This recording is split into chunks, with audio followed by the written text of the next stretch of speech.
Por exemplo, eu tava num torneio de beach tênis esse final de semana. Tá. E eu joguei, pá, e aí conheci um cara lá, o André, gente boa pra caramba, a gente jogou.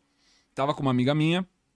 E ele sentou pra conversar com a gente. E essa amiga minha falou assim, ó, ele é mentor de relacionamento. E ele tava tentando chavecar ela. E ele tava falhando. Né? Ele tá falando, cara, ouve o que ele tem pra falar aqui, pra você entender como que as mulheres funcionam.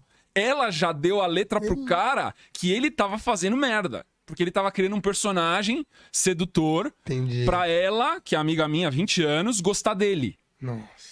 Aí eu já cheguei e falei assim, cara, primeira coisa, você quer saber como conquista ela? Quero saber. Você tem que ser honrado. Na hora que você constrói um personagem, tu tá mentindo. Você tá sendo artificial. Você tá querendo passar uma imagem de perfeição. Você fez um negócio que foi legal, porque você levantou, você pegou uma água pra você, aí você ofereceu pra ela, e aí você ganhou um pontinho, eu percebi. Eu percebi nela, porque eu conheço ela. Ela deu um pontinho. Mas na hora que você voltou e você começou a falar dos seus negócios e não sei o que, estufou o peito, pavoneou, ela já falou assim, puta, cara... Ela quase olhou pra mim e falou assim, Lucas, faz alguma coisa. Me salva, velho, entendeu? Por quê? Porque é sempre essa mesma coisa. O cara não consegue ser autêntico. Lá no primeiro episódio, o bebezinho fez uma pergunta pra mim e falou assim, cara, quando você tá no rolê, lembra dessa pergunta? O que é melhor? O cara ter músculo ou ter dinheiro? E a resposta é honra. O cara tem que ter honra. Mas só entende isso, é uma coisa tão sutil, velho. É uma coisa tão sutil. Na hora que eu falei pra ele, no domingo agora, você tem que ser honrado, brother. Você tem que falar e fazer, ou só fazer sem falar. Ela tava do meu lado, ela falou assim, é exatamente isso. Ela só falou assim, ouve. A carinha, igualzinho. Entendeu? Porque você é um comportamento masculino, muito másculo, que gera segurança, emana segurança. O homem honrado, ele emana segurança ao redor dele.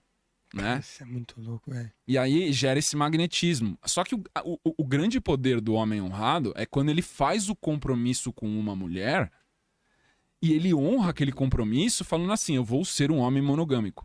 E isso ele comprou um puta desafio. Porque agora ele tem que controlar a libido dele. Eu tô nesse desafio aí da hora, legal. Entendeu? Então a honra, o tempo todo, ela tá lutando ali, ó, contra o seu instinto animal. Vou ser monogâmico, vou trair ou vou ser honrado? E aí, o processo de amadurecimento do homem é exatamente esse, é controlar a libido, que é fúria. Entendeu? Mano. Casamento é um veículo de espiritualidade. Por isso que é tão difícil de fazer funcionar. Você nem começou, você já tá explodindo minha cabeça, mano. Bate fuder. Que um assunto puxa o outro, entendeu? Continua, que eu já começo a ficar assim, puta, já começa a O homem, qual que é um dos grandes problemas que a gente até falou no primeiro episódio? Falta de homem honrado. O que é o homem honrado? É o homem que tem fúria, ele é masculino, ele é furioso, ele não se importa com a opinião dos outros. Sim. E ele tem um alto domínio da fúria. Perfeito. Ou seja, ele tem potência. Essa potência é sexual, é potência muscular, é potência intelectual, é potência emocional. Ele consegue direcionar a vitalidade dele para várias coisas. E aí ele direciona para o propósito, para a construção de algo maior. Porque ele já tá pensando o que ele vai deixar quando ele morrer. Entendeu? Isso é o homem honrado. Ele já tá pensando no legado. O que eu vou deixar pros meus filhos? Qual a sociedade que eu vou deixar pros meus netos? Qual o patrimônio que eu vou construir para gerar uma segurança para as mulheres na minha vida? Porque pros homens, receber herança não ajuda. Mas pras mulheres ajuda. Caralho. Isso é um detalhe que eu explico em aulas avançadas dos meus treinamentos, que receber herança para um homem jovem que ainda não é honrado, cara, você mata ele. É porque você dá tudo pra ele não tem mais que... É isso, ele não tem mais ter, como é que fala? Necessidade de criar, de fazer, ele já tem tudo ali. Ele tem que ter uma maturidade muito alta para receber aquela quantidade de recursos e ainda continuar ambicioso para dominar a fúria. Porque o que a gente vê quando um homem recebe uma herança e ele é novo, ele ainda não construiu nada por ele simplesmente se perde em prazeres. Sim. Que é muito fácil, né? Ele vai em festa de segunda a domingo, todos os dias, enche a cara, usa droga, viaja pro mundo inteiro. E aí o que acontece? O cara termina num consultório de um psicólogo, de um psiquiatra, falando, eu tô em depressão, suicida. Isso é extremamente comum. Por que o cara fica depressivo se o cara tem tudo que todo mundo quer? Porque ele não tem propósito. E ele não tem propósito por quê? Porque ele não tem honra. Porque ele não se compromissou com nada. Ele não falou, eu vou fazer isso, que é um grande desafio de fúria, e vou alcançar um algo maior. Sério, consigo entender perfeitamente. Se você pega, por exemplo, um cara que é público, que tem honra, que tem fúria, o Elon Musk. O cara mais rico do planeta. Esse cara não tem fúria, né? Não sei o que ele tem. Ele fez a primeira empresa dele, ele vendeu lá por 20 milhões de dólares. Ele já podia ter ido pro Caribe, tomar caipirinha e ficar com o pé pra cima. O que o cara fez? Ele pegou os 20 milhões, ele investiu no PayPal. E ficou trampando que nem um louco, porque o cara trabalha 20 horas por dia. Por mais 5, 10 anos. Passou tudo isso, o cara trampando que nem um louco. Ele não tem grana na conta. Ele não é milionário, porque tá tudo investido na empresa. Ele vende por 230 milhões de dólares. Aí você fala, agora o cara vai aposentar, né, velho? 100 milhões de dólares na conta?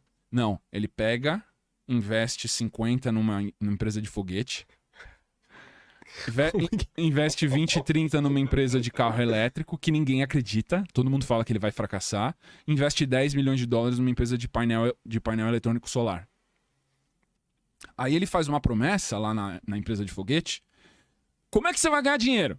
Você é a primeira empresa de espaço privada. Porque só tem duas principais.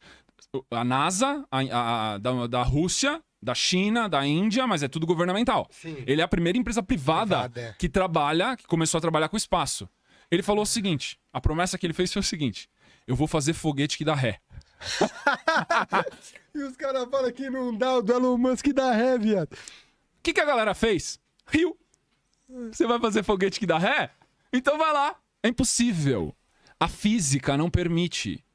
E aí, ao longo de alguns anos, ele fez 1, 2, 3 lançamentos e o foguete explodiu. E a galera fala, tá vendo? Tá vendo? Tá vendo? Aí foi no quarto, no quinto, a porra do foguete deu ré. Que era na última chance dele lá. Última, ele não tinha grana mais, velho. Não tinha mais grana. Você vê que o universo conspira, né? Aí o que aconteceu? Lançou o foguete e o foguete deu ré e pousou. Bum! Explodiu a SpaceX. A NASA veio logo em seguida e fez um contrato de bilhões de dólares. Mano. Uma virada de chave, um evento. Ele fez o foguete dar ré, virou a chave. Que isso, velho. Ele fez a mesma coisa 3 vezes com a Tesla. Sim. E ele fez a mesma coisa com a SolarCity, que é a empresa de painel solar. Então, por que ele fez isso? Ele podia ter parado e aposentado a hora que ele quisesse. E ele continua comprando briga com coisa que é treta. A última treta que ele comprou, qual que foi? Você sabe? Não. Comprou o Twitter. Ah, isso eu vi. Não sabia que essa foi a última, mas... Cara, o Twitter é a empresa mais treta do mundo. Ele foi lá e comprou. E aí ele chegou no dia que ele comprou a empresa e ele fez uma brincadeira até com a língua inglesa, porque é o let that sink in, que é o sink, é pia, mas também é deixar receber. Tá. Então ele entrou com uma pia na sede, basicamente falando o seguinte pra todo mundo do Twitter: receba.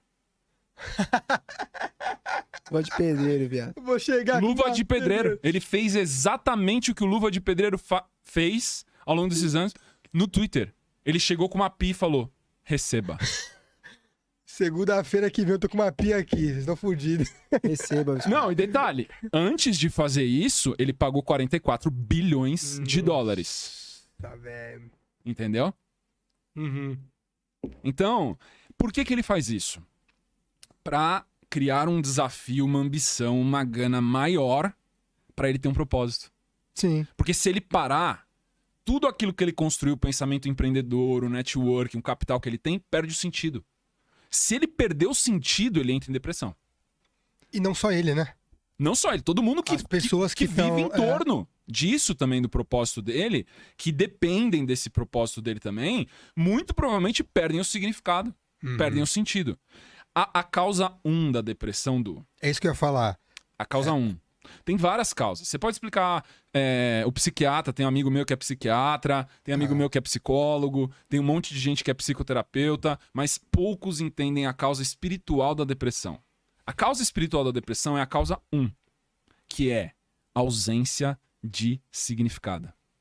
Eu tenho certeza disso, É ausência de significado. Perdeu o significado, entrou num processo depressivo. Se você não sai, aí ele vira mental. Se você não sai, ele vira fisiológico. Aí você precisa tomar remédio. Aí você precisa ter intervenção médica. Só que ele começou no espiritual. Então tudo é físico, mental, espiritual. Não existe nada que não seja físico, mental e espiritual. Cara, mas você falando isso do homem, que você falou assim, o lance da herança pro homem e tudo mais, o homem, ele para ele se sentir vivo, para ele se sentir, ele tem que ter um propósito. Aquilo Sim. que a gente acabou de conversar. Exato. No caso da mulher, como funciona isso na cabeça dela? Para ela se sentir viva, para ela se sentir, não entrar numa depressão? O que mexe nisso, no caso da cabeça feminina? Você sabe explicar isso? Sim, claro. A mulher madura, a matriarca, ela tem que refinar a sensibilidade dela. Tá? O caminho evolutivo da mulher, ela é a sofisticação da sensibilidade. Certo. Ter dinheiro ou não influencia na sensibilidade dela. Isso significa que se ela for pobre, se ela for de classe média, se ela for rica ou se ela for bilionária, isso não muda nada na maturidade espiritual. Sim. Então, dinheiro não influencia ela. A única coisa que o dinheiro traz para a mulher é segurança material. Só. Na verdade, tem muito homem que fala assim, mulher é tudo interesseira, mulher quer dinheiro, ela quer ver você que tem carro, quer que você pague as contas. Não é isso. Ela quer se sentir segura, Concordo. tá? Porque senão não teria uma mulher que casaria com um cara que é pobre. Só que o cara, ele tem vitalidade, ele tem fúria, ele paga as contas de casa, ela se sente segura com ele. Por isso que ela tá no relacionamento. Então não é ter mais dinheiro, é ter honra.